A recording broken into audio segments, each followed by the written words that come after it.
Hello student, this is Sunita Singh from St. Xavier School Nalia, and today we are going to discuss class 7 chapter number 5 quality. Okay, this is a very interesting story about a shoemaker who considered himself as an artist. Okay, shoemaking is also considered an artist. Okay, as an artist, this trade also like other trades. Okay, so Mr. Gessler, a German shoemaker, settled in London. He is a perfect artist and he enjoying his this art. Okay, while he is doing this performing this art, he just dedicated towards his life, his total life to this, to perform this art. Okay, so let's start it.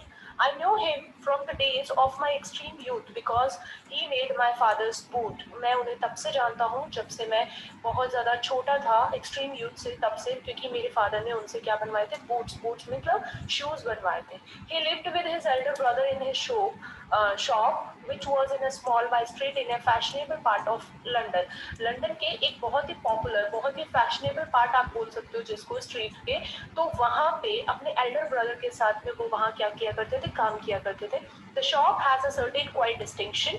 There was no sign upon it other than the name of Gessler Brothers. ये shop जो है वो थोड़ा सा distinction means थोड़ा सा different थी, और इसलिए थी क्योंकि उसकी शॉप के ऊपर उसके नाम के अलावा और कोई भी साइन नहीं था, जैसे कि आजकल नॉर्मली पॉपुलरिटी सब लोग करते हैं, उस तरीके का कोई साइन नहीं था. And in the window a few pairs of boots. Window में थोड़े पेयर ऑफ बूट्स पड़े थे बस. He made only what was order. वो हमेशा वही बनाते हैं जो ऑर्डर किए जाते हैं. And what he made never fail to fit. और जो वो बनाते हैं वो कभी भी फिट ना हो, ऐसा हो ही नहीं सकता. To make boots such boot as he made seemed to me then and still seem to me mysterious and wonderful. वो जो बूट मेरे लिए बनाते हैं या फिर जो बनाते थे, वो सारे जूते मेरे लिए आज भी इतना मिस्टीरियस है, मतलब मेरे लिए इतना रहस्यमय है अभी कि वो इतने वंडरफुल हैं अभी भी मेरे लिए, मेरे को अभी भी इतने ज़्यादा फिट होते हैं. I remember well my shy remark one day while stretching out to him my youthful foot, isn't it awful hard to do. तो उस टाइम पे जब मेरे को एक अपनी शायर रिमार्क, मुझे रिमार्क याद है, एक दिन का एक किस्सा, वो यहाँ पे अपने जो ऑथर है वो बता रहे हैं कि एक दिन का किस्सा मुझे याद है जब मैं यूथफुल टाइम में, उस टाइम पे क्या गया था, जब मैं अपने फुट का नाप ले रहा था, मैं स्ट्रेच कर रहा था अपना फुट को, उसी टाइम पे मैंने उससे पूछ लिया, मिस्टर गेस्लर क्या ये आपके लिए हार्ड होता है, ऐसे जूते बनाना बहुत हार्ड काम है ना.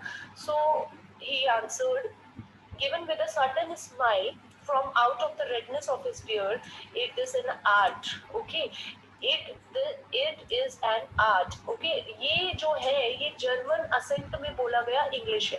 ओके, जर्मन लैंग्वेज बोली गई है यहाँ पे, और मतलब इंग्लिश बोल रहा है वो जो है मिस्टर गेस्लर, बट उनका जो टोन है, असेंट मीन्स होता है टोन, जैसे कि हरियाणा के लोग बोलते हैं तो वो हिंदी बोलते हैं, इंग्लिश बोलते हैं तो उनका थोड़ा हरियाणा का टोन आता है. ठीक है, तो अलग अलग तरीके के जो लोग होते हैं वहाँ के, मतलब लैंग्वेज उनकी जो होती है मदर टंग, वैसे उनमें आता है एसेंट. उसी तरीके से मिस्टर गेस्लर के कौन सा टोन आ रहा था, जर्मन का टोन आ रहा था उनमें. ठीक है, इट वॉज नॉट पॉसिबल. उन्होंने कहा कि ये एक आर्ट है. ओके, उन्होंने जब पूछा, जब नरेटर ने पूछा, जब ऑथर ने पूछा कि क्या ये मिस्टर गेस्लर बहुत हार्ड है तो आपके लिए इतना करना, ये जूते बनाना एंड ऑल, तब उन्होंने हंसते हुए बोला कि इट इज एन आर्ट, ये एक आर्ट है. It was not possible to go to him very often. His boot lastly terribly having something beyond the temporary, some essence of boot stitched into them. Okay, तो उनका बोलना है, narrator बोलता है कि मेरे लिए बहुत हार्डली होता था कि बहुत ज़्यादा जल्दी जल्दी या फिर बहुत जल्दी उनकी दुकान पे जाना, क्योंकि उनके जो जूते थे वो टेरिबली बोलता है, मतलब इतने ज़्यादा, मतलब थे ऐसे जिनमें मतलब जो जल्दी से टूटते नहीं थे और बहुत ज़्यादा चलते थे, उनकी क्वालिटी बहुत अच्छी होती थी. ठीक है, और हमेशा मतलब उनके जूतों की एक अलग ही पहचान होती है. ठीक है, one went in not as into most shop but restfully as one enter a church and sitting on the single wooden chair waited. उनकी दुकान पे जाके हमेशा, ऐसा दूसरी दुकानों पे नहीं लगता है, लेकिन उनकी शॉप पे जाने के बाद मुझे ऐसा फील होता है कि मैं किसी चर्च में बैठा हूँ और वुडन चेयर पे बैठ के वेट कर रहा हूँ. A guttered sound at the tip tap of his slippers beating the narrow wooden stair, and he would stand before one without coat, a little band in leather apron with his sleeves turned back, blinking as if awaking from some dreams of boot. उस time पे जब भी मैं उनके उस पे जाता हूँ तो मुझे ऐसा लगता है, शॉप पे जाता हूँ तो, कि मैं किसी चर्च में वुडन चेयर पे बैठ के किसी का वेट कर रहा हूँ. ठीक है, उसी टाइम पे एक गटरिंग मतलब होता है बहुत ही हार्श साउंड आना. ठीक है, टिप टैप अपने जब चल रहे हैं तो स्लिपर्स की जो आवाज होती है, जो वुडन स्टेयर है, मतलब वहां पे वुडन के बने हुए स्टेयर्स हैं, उन पे जब वो चल रहे हैं तो उसके स्लिपर्स की टिप टैप करके आवाज आ रही है. ओके, एंड वो खड़े हैं, एक कोट पहना हुआ है उन्होंने, और उसके ऊपर जो कि लिटिल बेंट पोजीशन में उनको दिखाया गया है, उनको यहाँ पे नरेट किया गया है कि किस तरीके से मिस्टर गेस्लर अपने कस्टमर को एंटरटेन करते हैं. ओके, उन्होंने एक लेदर का एप्रॉन पहना हुआ है, उनके स्लीव्स जो है वो टर्न बैक मतलब पीछे की तरफ मोड़ी हुई है. एंड उस टाइम पे ऐसा लगता है जैसे कि जब उनसे बात करते हैं जैसे कि वो किसी सपने से बाहर आए. And I would say, how do you do mister Gessler, could you make me a pair of Russian leather boots? तो मैंने उनको बोला कि कैसे आप ये सब कर लेते हैं मिस्टर गेस्लर, क्या आप मेरे लिए रशियन लेदर बूट बना सकते हैं, रशियन लेदर का. Without a word, he would leave me retiring whence he came or into the other portion of the shop, and I would continue to rest in the wooden chair, inhaling the incense of his trade. वो बिना कुछ बोले हुए वो वहां से चले गए, और जाने के बाद में और क्या होता है, मैं पहले की तरह वुडन चेयर के ऊपर रेस्ट कर रहा था, इनहेल कर रहा था incense of trade, office trade. उनकी जो इंसेंस मतलब उनकी जो स्मेल होती है, मतलब लेदर की स्मेल है, उसको एक चर्च में जो इंसेंस स्टिक की स्मेल होती है उससे कंपेयर कर रहा था मैं, और मतलब उनके ट्रेड के लिए. और फिर मैं आराम से सिर्फ उसके बारे में सोच रहा था. Okay, soon he would come back, वो जल्द ही वापस आ गए, holding in his hand a piece of gold brown leather, अपने हाथ में एक गोल्ड ब्राउन लेदर का पीस लिए हुए, and with eyes fixed on it would remark, और उनके ऊपर अपनी आंखें मतलब गड़ाते हुए उन्होंने बोला, what a beautiful piece. Okay, what a beautiful piece. Okay, उन्होंने ऐसे बोला जिसका मतलब है कितना ब्यूटीफुल पीस है. When I too had admire it, मैंने भी उसे एडमायर किया. And he would speak again, उन्होंने फिर बोला, when do you want them, तुम्हें ये कब चाहिए. And I would answer, oh as soon as you conveniently can, जैसे जैसे आप जितना जल्दी आप कर सकते हो उतना जल्दी आप मुझे ये बूट्स प्रिपेयर करके दे सकते हो. And he would say, tomorrow for night, क्या तुम्हें कल फॉर नाइट के बाद में दूं. और if he were his elder brother, I will ask my brother, और अगर मैं नहीं रहता हूँ, अगर मेरा ब्रदर रहता है तो मैं उसको बोलता हूँ, वो आपको बना के देगा. Okay, then I would murmur, तो फिर मैंने धीरे से बोला, thank you, good morning mister Gessler. Then he replied, good morning. Okay, and still looking at the leather जो उनके हाथ में था उसकी तरफ देखते हुए, जैसे कि वो अपने ड्रीम को जी रहे हैं, अपने आर्ट को इतना लव करते हैं वो. यहाँ पे इस स्टोरी में दिखाया गया है उनकी पूरी डेडिकेटेड लाइफ. उनको शू मेकिंग, जो आर्टिस्ट है वो आर्ट है उनका शू मेकिंग का, तो उसमें पूरा उनका डेडिकेशन इस पूरी स्टोरी में दिखाया गया कि किस तरीके से उन्होंने अपनी होल लाइफ इसमें सेक्रीफाइस कर दी अपने ड्रीम के ऊपर, अपने आर्ट के ऊपर. ठीक है, तो मतलब उस टाइम पे भी उन्होंने जब गुड मॉर्निंग का रिप्लाई किया तो वो लेदर के पीस की तरफ देख रहे थे. And as I moved to the door, और जैसे मैं डोर की तरफ गया, I would hear the tip tap of his slipper going up to the stair to his dream of boot. और जैसे मैं गेट से बाहर निकला तो मुझे आवाज आ रही थी कि उनकी जो स्लीपर्स है उसके टिप टैप की आवाज मुझे स्टेयर्स पे सीढ़ियों पे चलने की आवाज आ रही थी, जैसे कि वो अपने ड्रीम्स ऑफ बूट जो है बनाने के लिए जा रहे हैं. I cannot forget that day on which I had occasion to say to him, Mr. Gessler, that last pair of boot creaked. You know, मैं वो दिन कभी नहीं भूल सकता जब मैंने उनको एक ओकेशन पे ये बोला था कि मिस्टर गेस्लर, आपने जो मुझे लास्ट बूट बना के दिए थे वो क्या हो गए थे, क्रेक्ट, वो थोड़े क्रैक हो गए हैं. ठीक है, फट गए हैं. He look at me for a time without replying, उसने मेरी तरफ काफी देर तक देखा बिना किसी रिप्लाई के, as if expecting me to withdraw और qualify the statement. Then said, I shouldn't have cricked. Okay, उसने बोला कि इट शुडंट हैव क्रिक्ड, वो हो नहीं सकता कि वो क्रिक्ड हो गए हो, टूट गए हो. It did, I am afraid. और मैंने उसको बोला कि हाँ ऐसा हुआ है. You got them with before they found themselves. Okay, you got them wet before they found themselves. हो सकता है कि जो जूते तुमने लिए हैं, you got them wet before they found themselves. वो मिलते उससे पहले शायद हो सकता है आपने उसको वेट कर दिया हो, ऐसा लाइक उन्होंने आंसर दिया. I don't think so. तो फिर नरेटर बोलते हैं मुझे नहीं पता, मुझे नहीं लगता. At what he lowered his eyes as if hunting for memory of those boots, and I felt sorry I had mentioned this grave thing. Send them back. He said, I will look at them. Okay. उन्होंने अपनी आंखों को नीचे करते हुए और मतलब अपनी मेमोरीज को निकालते हुए, मतलब मेमोरीज को देखने के मतलब कोशिश कर रहे हैं कि यार शायद मेरे ही शूज हैं या नहीं है, और उनको फील हो रहा है उस चीज का, क्रेव उनको दुख हो रहा है, और उन्होंने बोला कि आप ऐसा करो, वो मुझे जूते वापस ला के दो, मैं देखता हूँ उनको.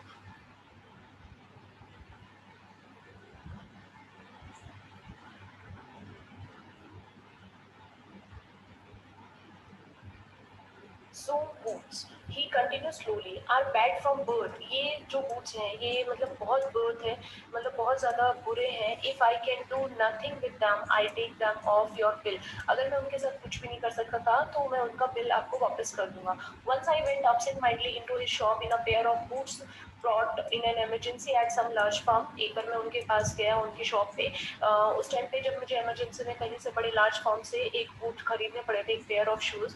ही टुक my order without showing me. उन्होंने मेरा ऑर्डर ले लिया था बिना मेरे को कोई लेदर शो किए हुए. And I could feel his eyes penetrating the inferior covering of my foot. और मैं देख सकता था उस टाइम पे कि वो किस तरीके से मेरे फुट की तरफ देख रहे थे.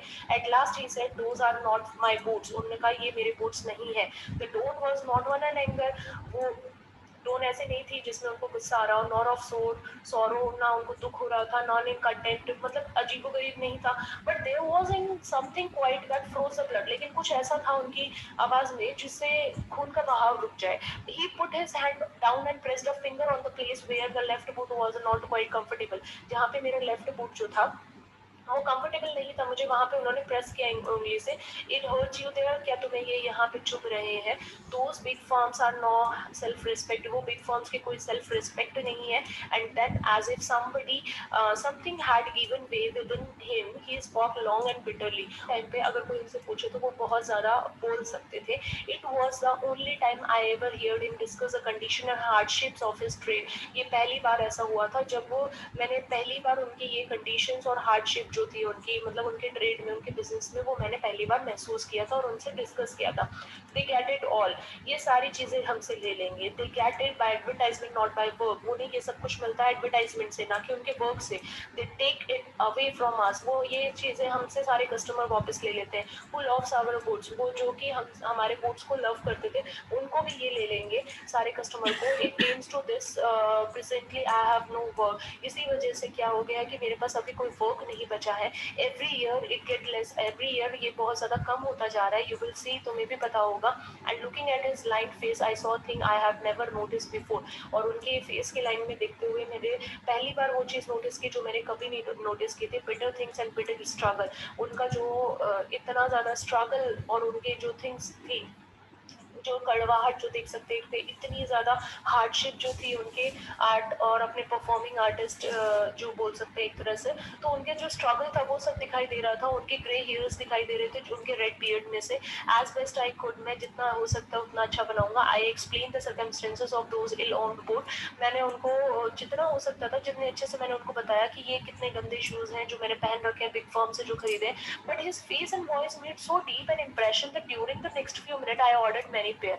मतलब उनके लेकिन फेस और उनकी वॉइस जो थी वो इतनी डीप इंप्रेशन मुझ में छोड़ चुकी थी कि मैंने अगले फ्यू मिनट्स के अंदर ही मैंने बहुत सारे पेयर ऑफ शूज ऑर्डर कर दिए. They lasted longer than ever. ये बहुत ज्यादा लॉन्गर चलते हैं. And I was not able to go to him for nearly 2 years. और मैं उनके पास 2 साल से पहले तो जाने वाला नहीं था.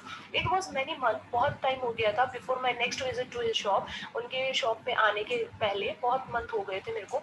This time I it appear to be his elder brother handling a piece of leather. इस टाइम पे मैंने देखा कि उनका जो एल्डर ब्रदर है उन्होंने क्या कर रखा है, एक पीस ऑफ लेदर अपने हाथ में ले रखा है. Well Gessler, I said how are you. मैंने पूछा मिस्टर गेस्लर कैसे हैं आप. He came close and peered at me. वो मेरे क्लोज आए और उन्होंने बोला I am very well. He said slowly but my elder brother is dead. उन्होंने बोला मैं ठीक हूँ लेकिन मेरा जो एल्डर ब्रदर था वो डेड हो चुका है. And I saw that it was indeed himself, but how aged and when.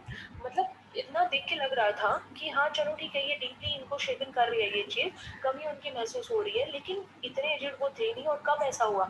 And never before had I heard him mention his brother. और इससे पहले मैंने कभी उनके ब्रदर के बारे में उनको मेंशन करते हुए नहीं सुना था. Much shocked I murmured oh I am sorry. बहुत ज्यादा शॉक्ड हो गया था और धीरे से मैंने बोला oh I am sorry. Yes he answered. उन्होंने कहा yes he was a good man, he made a good boots. वो बहुत अच्छे इंसान थे, बहुत अच्छे बूट्स बनाते थे, बट ही इज डेड. लेकिन वो अभी इस दुनिया में नहीं रहे. And he touched the top of his head, where the hair had suddenly gone as thin as it had been on that his poor brother, to indicate, I suppose, the cause of his death. मुझे शायद उनको मतलब उन्होंने जिस तरीके से अपने मतलब सर पे जहाँ पे इतने बाल नहीं थे तो वहां पे उन्होंने टच किया और फिर जो मैं शायद इंडिकेट कर रहे थे और मुझे शायद समझ में आ रहा था उनके कॉज ऑफ डेथ का क्या हो सकता है. Do you want any boot. क्या तुम्हें कोई बूट चाहिए. And he held up the leather in his hand. It's a beautiful piece. क्या ये ब्यूटीफुल पीस है. क्या तुम्हें अच्छा लगा. क्या तुम्हें जूते चाहिए और बनाना तुम्हें ऑर्डर देना है. I order several pair. मैंने बहुत सारे पेयर उनको ऑर्डर कर दिया. It was very long before they came. ये बहुत टाइम हो गया था उनके पास आए हुए, but they were better than ever. Okay ये लेकिन बहुत अच्छे थे बाकी शूज के कंपैरिजन में. One simply could not wear them out. एक मतलब नॉर्मली तो कोई उसको पहन के निकलता नहीं है. And soon after that I went abroad. और मतलब सारे तो मैं पहन के बाहर तो नहीं गया, लेकिन मतलब मैं बहुत जल्दी अब्रॉड चला गया था. It was over a year. एक साल हो चुका था before I was again in London.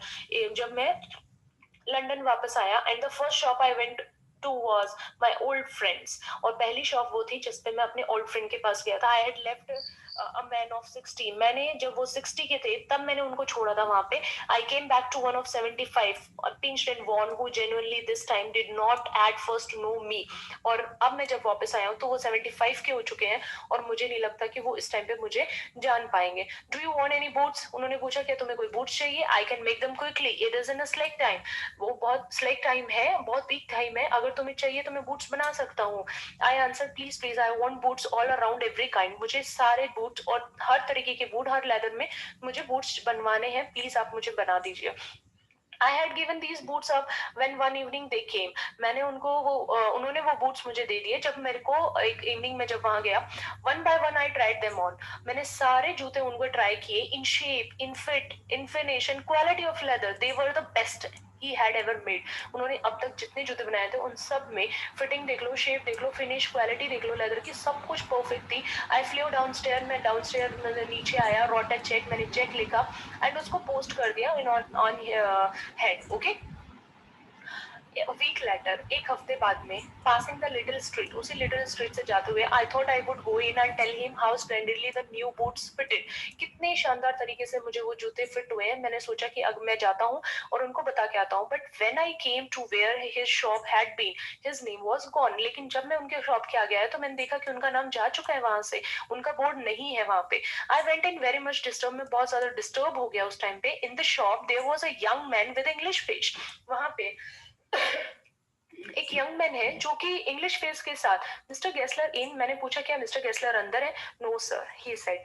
No but we can attend you anything with pleasure. We have taken the shop over. हमने ये शॉप ले ली है. इस पे हमारा मतलब हमने ये खरीद ली है या हमने ये यहाँ पे अपना शॉप रख लिया है. आपको कुछ भी चाहिए तो आप बोलिए, हम आपको अटेंड करेंगे. Yes yes I said. मैंने कहा हाँ बट मिस्टर गेस्लर का है. Oh he answered. उन्होंने कहा डेड. वो इस दुनिया में नहीं रहे. Dead. But I only receive these boots from him last Wednesday week. लेकिन मैंने ये बूट्स अभी लास्ट वेडनेसडे वीक में ही तो मतलब ये जूते उनसे रिसीव किए हैं, तो कैसे हो सकता है dead. he said, oh, poor old man starved himself. उन्होंने अपने आप को भूख प्यास से मार लिया. Slow starvation. धीरे धीरे अपनी भूख प्यास का उन्होंने मतलब अपने सेहत का ध्यान नहीं रखा. काम के चक्कर में इतना ज्यादा रहे कि उन्होंने टाइम पे कोई खाना वाना नहीं खाया.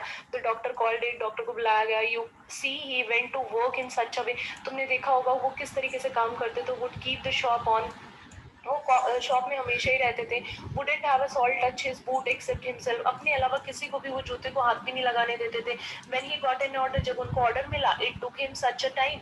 उसमें बहुत टाइम लग रहा था उनको. पीपल वांट टू वेट और लोग उनका वेट कर नहीं सकते थे. सो ही लॉस्ट एवरी बढ़ी, तो धीरे धीरे उन्होंने सब चीजें जो थी सभी कस्टमर्स को लूज कर दिया। And there he had sit going on and going on, वहां बैठ के वो सिर्फ और सिर्फ बनाते रहे, शूज बनाते रहे। I will say that for him, मैं उनके लिए कह सकता हूँ, not a man in London made a better boot, but look at the competition. He never advertised, would have the best leather too, and do it all himself. Well, there it is. What could you expect with his ideas? मतलब इस London में आप देख सकते हो, इस London में उनके जैसे बूट कोई नहीं बना सकता, लेकिन यहाँ कंपटीशन तो देखो, इतने बड़े बड़े शोरूम्स है, इतने बिग फार्म्स है, यहाँ कंपटीशन देखो। उन्होंने कभी अपने आप को एडवर्टाइज नहीं किया, उनके जैसा बेस्ट लेदर कहीं नहीं है, बट उन्होंने अपने आप को कभी एडवर्टाइज नहीं किया, ठीक है। बट इनके ये आइडियाज से हम क्या एक्सपेक्ट कर सकते हैं? बट स्टारवेशन, मतलब भूख प्यास के कारण, स्टारवेशन के कारण, that may be a bit flowery as the saying is, but I know him myself, he was sitting over his boots day and night to the very last. You see, I used to watch him, मैंने उनको देखा है कि वो किस तरीके से अपने बूट्स को बनाने के लिए दिन रात लगे रहते थे। लास्टली जब भी मैंने देखा था उस टाइम पे भी वो बूट्स ही बना रहे थे। Never gave himself time to it, अपने आप को खाने का टाइम भी नहीं दिया। Never have a penny in the house, घर में एक पैसा नहीं था। ऑल रेंट इन रेंट, सब कुछ रेंट पे था।